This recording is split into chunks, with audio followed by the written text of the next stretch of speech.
Jaundice இருக்கிறவங்க குடிச்சா இறந்துருவாங்க. கண்ணு வரையில பாதிச்சிருக்கா இதெல்லாம் தெரியாம தினமும் நான் காலையில வந்து முருங்கைப்பொடி கலை குடிக்கிறேன்ட்டு சீக்கிரம் மேல போயிட்டு சார் ஸ்ட்ரெஸ் அப்புறம் டிப்ரெஷன் மென்டல் ஹெல்த் விதமான ப்ராப்ளங்களுக்கு எல்லாத்துக்குமே சித்தால வந்து கியூர் பண்ண முடியும். சித்தா மெடிசன் எடுக்கிற பேஷண்ட்ஸ் எல்லாருமே இந்த விஷயத்த கண்டிப்பா பண்ணிடவே கூடாது அப்படின்னா என்ன விஷயம்? முருங்கைக்கீரை சாப்பிடுங்கம்மா நல்லது, அவங்களுடைய புத்திக்கு சித்தா தான் என்னை காப்பாத்துச்சுன்ற ஒரு நன்றி உணர்வுல முருங்கைக்கீரையை அரைச்சி குடிக்கிறது, ஆர்சனிக் அந்த மாதிரி சேர்ந்த மருந்துகள் வந்து சித்தாவில் வந்து கொடுப்போம். அந்த கண்டிஷன்ல வந்து வேணா ஓரளவுக்கு ஆல்கஹால் கன்சியூம் பண்ணக்கூடாதுன்னு சொல்லலாம். சித்தா பத்தி நம்மளுக்கு நிறைய டவுட்ஸ் இருக்கும். சித்த மருத்துவத்துல என்னென்ன மாதிரியான விஷயங்கள்லாம் வந்து நம்ம மெயின்டைன் பண்ணலாம், மெயின்டைன் பண்ணக்கூடாது, அந்த மாதிரியான விஷயங்கள் எல்லாமே கேட்டு தெரிஞ்சுக்கிறதுக்கு Vallalar Siddha clinic doctor M Kausikan அவர்கள் நம்ம கூட இணைஞ்சிருக்கிறாங்க. வணக்கம் சார். வணக்கம். தோல் நோய் இருக்கவங்க சித்தா மெடிசன்ல வந்து நூனா அப்படின்ற ஒரு மூலிகையை வந்து எடுத்துக்கிட்டா சரியாகும் அப்படின்னு சொல்றாங்க. நூனானா என்ன சார்? நுணானா இது வந்து மஞ்சனத்தின்னு சொல்லுவாங்க கிராமப்புறங்கள்ல. சவுத் சைடு வந்து மஞ்சனத்தின்னு சொல்லுவாங்க, இங்கே வந்து நுணான்னு சொல்லுவாங்க. அது வந்து ஒரு சின்ன மர வகையை சார்ந்தது. தோல் நோய் சார்ந்தவங்க எடுத்துக்கலாம், டாக்டர் அட்வைஸோடு எல்லாமே எடுத்துக்கணும்னா. யூடியூப்பில் பேசுகிறவங்க அதாவது எந்த ஸ்டேஜ்னு சொல்ல மாட்டாங்க, என்ன டைப் ஆஃப் ஸ்கின் டிசீஸ்னு சொல்ல மாட்டாங்க, ஏஜ் ஸ்டேஜ் வாட் டைப் என்ன டைப்புன்னு இருக்குது, அதை பொறுத்து தான் ஒரு மெடிக்கேஷன்ஸே சொல்லணும். அதை எதுவுமே இல்லாமல் நுணா எடுத்துக்கிட்டால் ஸ்கின் டிசீஸ் வந்து கம்மியாகும் அப்படின்றதே தவறான விஷயம். அதெல்லாம் நீங்கள் வந்து நாம் வந்து அப்சர்வே பண்ணிக்கூடாது. ஒரு டாக்டர் ஒரு மருத்துவ குறிப்பு சொல்கிறாங்கன்னா எவ்வளவு டோஸ் எடுக்கணும், என்ன டைப் ஆஃப் டிசீஸ், என்ன ஏஜ், இது எல்லாத்தையுமே தெளிவாக சொல்லணும். அவங்க சொல்கிறத மட்டும்தான் கேட்கணும். போகிற போக்கில் சொல்கிறது எல்லாமே வேஸ்ட்டு. அது எல்லாமே ஊரில் ஒரு ஆள் 10 பேர் கூடி பேசுவாங்க தெரியுங்களா, ஒரு விஷயத்தை பரப்புவாங்க தெரியுங்களா, அந்த மாதிரி கதை. அதே மாதிரி சித்தா டாக்டர் சொல்றாருன்னு சொல்லி காலையில வெறும் வயிற்றுல சுடு தண்ணியில ஹனி போட்டு குடிக்கிறது, இந்த மாதிரியான விஷயங்கள்லாம் தொடர்ந்து நடந்துட்டே இருக்கு. டீடாக் ட்ரிங்க் அப்படின்லாம் சொல்றாங்க. அது உண்மையாவே வந்து பாடி வெயிட் லாஸ் ஆகுமா? வேஸ்ட். அதாவது வெயிட் கெயின் ஆகிறதுக்கான மருத்துவம் அப்படின்னு சொல்லிட்டு தான் அதை ப்ரமோட் பண்ணிட்டு வராங்க. அது நானே இப்ப சொல்லுவேனே, நானே அப்படியே நான் ஃபேமஸ் ஆகிறதுக்கு இது அப்படியே தலையில வச்சு படுத்தீங்கன்னா நாளைக்கு வந்து முடி வந்து கிட்டத்தட்ட 2 அடி நீட்டு வளரும்னு சொல்லுவேன். பயன்படுத்துவாங்க, இதில் சொன்னால் போதும், மீடியாவில் சொன்னால் போதும், உடனே நாளைக்கு பயன்படுத்துவாங்க. அது கரெக்டுன்னெலாம் கிடையாது. 500 பேர் பார்க்குறாங்கன்னா கன்ஃபார்மாக 100 பேர் பயன்படுத்துவாங்க. புரியுதுங்களா? அப்படி அதுதான் சொல்கிறேன், மருத்துவ குறிப்பு சொல்லக்கூடாதுன்றது கிடையாது. அந்த மருத்துவ குறிப்பை முழுமையான முறையில் சொல்லணும், மக்களுக்கு போய் உண்மையாக பயணம். சும்மா அது வந்து ஃபேமஸ் ஆகணுன்றதுக்காக சொல்கிறது தான் இதெல்லாம். அதாவது வந்து சுடுதண்ணியில் தேனை ஊற்றி குடிங்கன்னா யாரு குடிக்கணும்?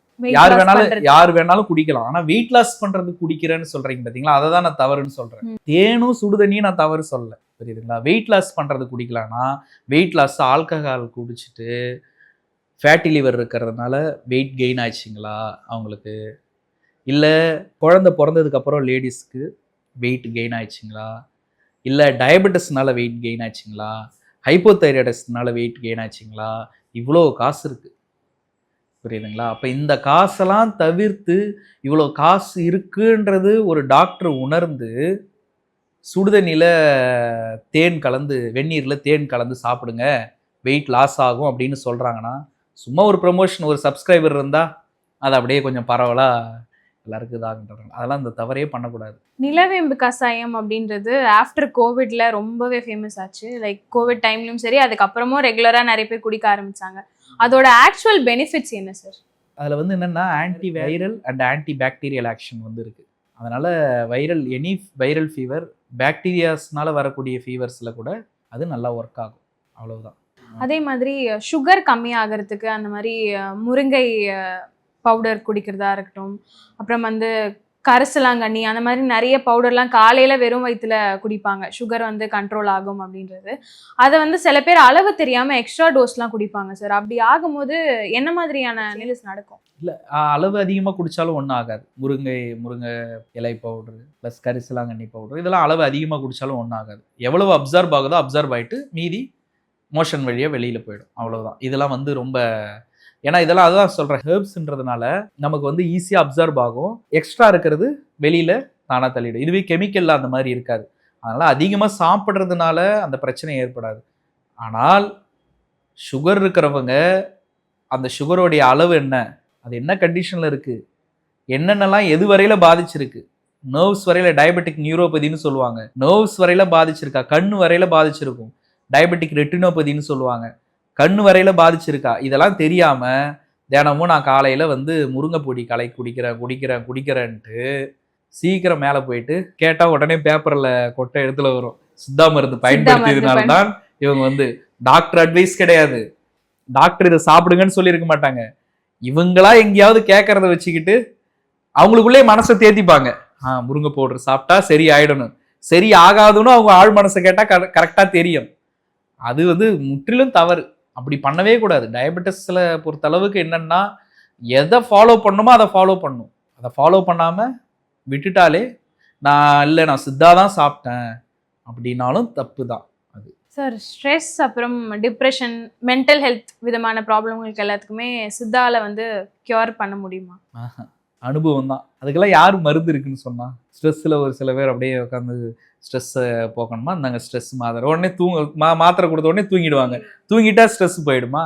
அனுபவம், வாழ்க்கையில் வந்து நிறைய விஷயத்த பார்த்துக்கிட்டே இருக்கணும், நிறைய விஷயத்த கற்றுக்கணும், புரியுதுங்களா?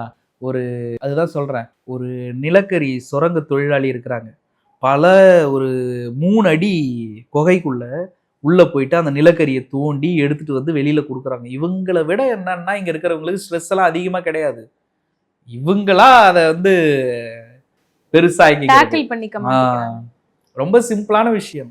என்ன ஸ்ட்ரெஸ் ஆகி நான் தூக்கிலையா போட போகிறாங்க, எல்லாருக்கும் பிரச்சனை வந்துடுச்சுன்னா? கிடையாது, ஒன்றுமே கிடையாது. ஃப்ரீயாக அவங்க பாட்டுக்கு இருக்கணும். பிரச்சனை வரும் தான், எல்லாருக்கும் வரும் தான் பிரச்சனை, வந்து தான் அதை கண்டுக்கவே கூடாது. எப்பவுமே ப்ரெசண்ட்டில் இருக்கணும். ஸ்ட்ரெஸ்ஸை மேனேஜ் பண்ணுறதுக்கு ஒரு முக்கியமான விஷயம், பாஸ்ட் ஃபியூச்சர் ரெண்டுத்தையுமே கட் பண்ணணும், ப்ரெசண்ட்லேயே இருக்கணும் எப்போவுமே, புரியுதுங்களா? நீங்கள் ப்ரெசண்ட்லேயே இருந்தால் எப்படி ஃபியூச்சரை பற்றி திங்க் பண்ணலாம், எப்படிங்க டாக்டர், எப்படிங்க சார் அப்படின்னு கேட்கலாம். அதெல்லாம் கிடையாது. ப்ரெசண்ட்டை கரெக்டாக பண்ணும் பொழுது ஃபியூச்சர் கரெக்டாகிடும். ப்ரெசண்ட்டுன்றது என்ன, இப்போ நான் கார் ஓட்டுறேன், டிரைவ் பண்ணுறேன்னு வச்சிங்களேன், ப்ரெசண்ட் கரெக்டாக ஓட்டுறேன்னா ஃபியூச்சரை பற்றி என்ன, இங்கேருந்து அங்கே போகிற வரையில் நான் என்ன பண்ண தேவையில்லை, சிந்திக்க தேவையில்லை, ஏன்னா ப்ரெசண்ட்டில் கரெக்டாக இருக்கிறேன், புரியுதுங்களா? ரெண்டாவது பாஸ்ட்டு, இங்கேருந்து அங்கே தாண்டியாச்சு, பின்னாடி கரெக்டாக தானே ஓட்டிகிட்டு வந்தேன், இப்போ பாஸ்ட்டும் கரெக்டாக இருக்குங்களா? ப்ரெசண்ட்டில் இருக்கும்பொழுது ஃபியூச்சரும் என்ன ஆகும், கரெக்டாக இருக்கும், பாஸ்ட்டும் என்ன இருக்கும், கரெக்டாக இருக்கும். அதனால் எப்பவுமே ப்ரெசண்ட்டில் இருக்கமான்றதை டெஸ்ட் பண்ணிக்கிட்டே இருக்கணும். ஒரு நாளைக்கு பிரச்சனை வரும்பொழுதெல்லாம் ப்ரெசண்ட்டில் இருக்கமான்றதை டெஸ்ட் பண்ணணும்.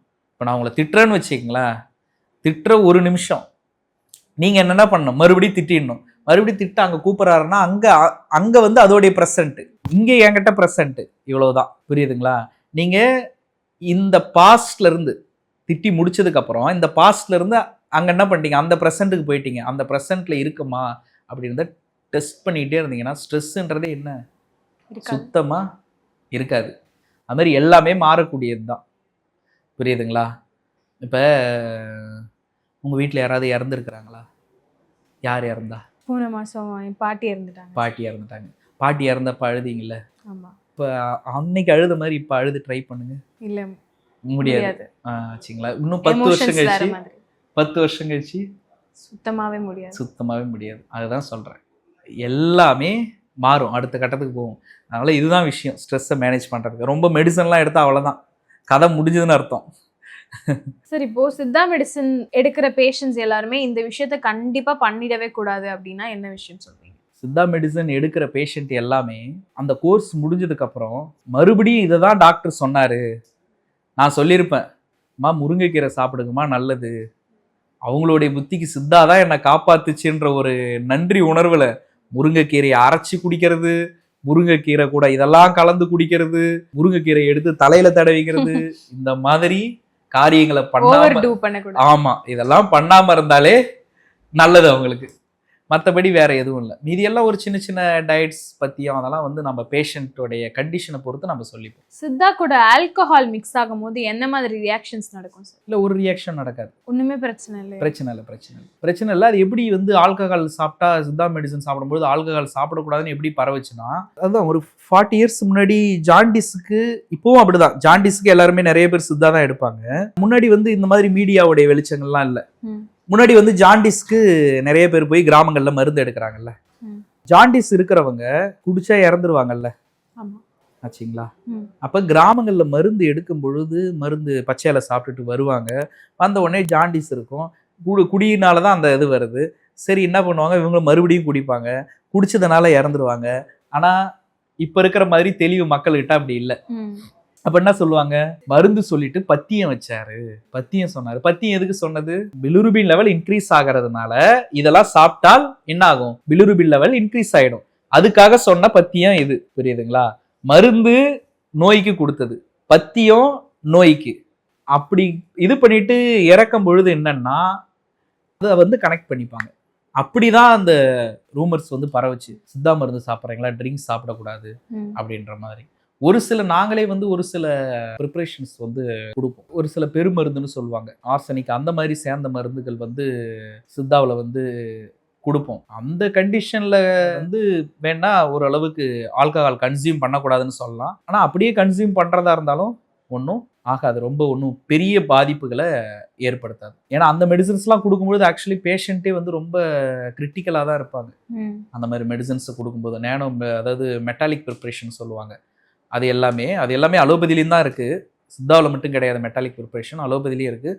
அதெல்லாம் கொடுக்கும்பொழுதே பேஷண்ட் வந்து ரொம்ப சீரியஸான கண்டிஷனில் தான் மெட்டாலிக் ப்ரிப்பரேஷன்லாம் கொடுப்போம். நம்ம மெட்டாலிக் ப்ரிப்பரேஷன் கொடுக்கும்பொழுது சீரியஸான கண்டிஷன்னால தான் பேஷண்ட்டுக்கு ஆல்கஹால் கன்சியூம் பண்ண டெத் ஏற்படும். இதனால் ஒன்றும் ரொம்ப பெரிய கனெக்டிவிட்டி கிடையாது. ஏன்னா இப்போ எக்ஸாம்பிள் சொல்லணும்னா அயன் வந்து நாங்கள் அயச்சந்தூரம்னு சொல்லுவோம். அலோபதியிலேயே அயன் டேப்லெட் இருக்குது. அயன் டேப்லெட் எடுக்கிறவங்க ட்ரிங்க்ஸ் பண்ணுறாங்களே எவ்வளோ பேர், புரியுதுங்களா? அதனால் இது கொடுக்கும்பொழுது ஒன்றும் ரொம்ப பெரிய பாதிப்புலாம் ஏற்படாது. நிறைய விஷயங்கள் பகிர்ந்துக்கிட்டீங்க. நன்றி.